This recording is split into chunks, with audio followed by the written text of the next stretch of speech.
Dans sa mission de contribuer à l'amélioration de la politique publique environnementale et la protection des équilibres fondamentaux de la biosphère, l'ONG Environment Fest a en partenariat avec CEPAS et REBAC sensibilisé les élèves de la 4e, 5e et 6e primaire de l'école l'USAI sur les enjeux des changements climatiques, notamment sur les conséquences du réchauffement de la planète, sur la vie de l'homme et l'environnement, ainsi que sur l'attitude à adopter face à ces fléaux.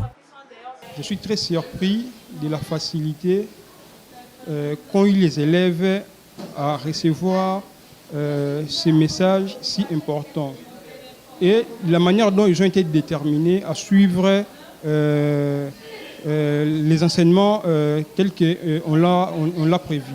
Nous avions trouvé difficile que les parents, les grands et tout le monde puissent comprendre ce qui est la protection de l'environnement en partant des tracts, de conférences et autres. Alors nous avons préféré passer par les enfants parce que avec les enfants c'est plus facile et ils ont la facilité d'aller emmener les messages aussi auprès de leur famille, amis et entourage.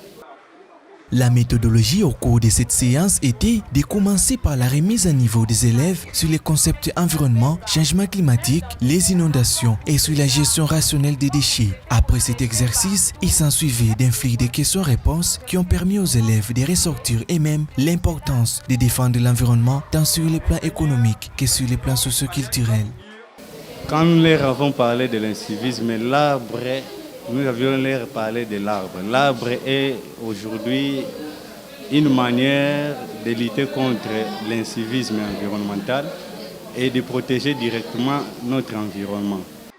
À en croire ces sensibilisateurs, il était important de conscientiser les élèves au bien fondé des notions liées au reboisement pour qu'à leur tour, ils fassent de même avec leurs proches. Bon, les inondations surgissent par ce que nous faisons. Et les enfants, comme eux-mêmes sont témoins des inondations de là où ils vivent, je pense que ce que nous venons de leur faire, de leur montrer les images, les messages, et partant de ce qu'ils vivent eux-mêmes dans les milieux où ils sont, je pense qu'ils ont bien compris. Face à ces effets des changements climatiques qui mettent en danger l'avenir de l'humanité, il est tout à fait indispensable que tout le monde, en particulier les jeunes, soient informés du bienfait de l'arbre, ses fonctions écologiques, culturelles et socio-économiques afin d'adopter un comportement responsable pour lutter contre ces fléaux. À la fin de l'activité, un arbre a été planté au centre de cette école.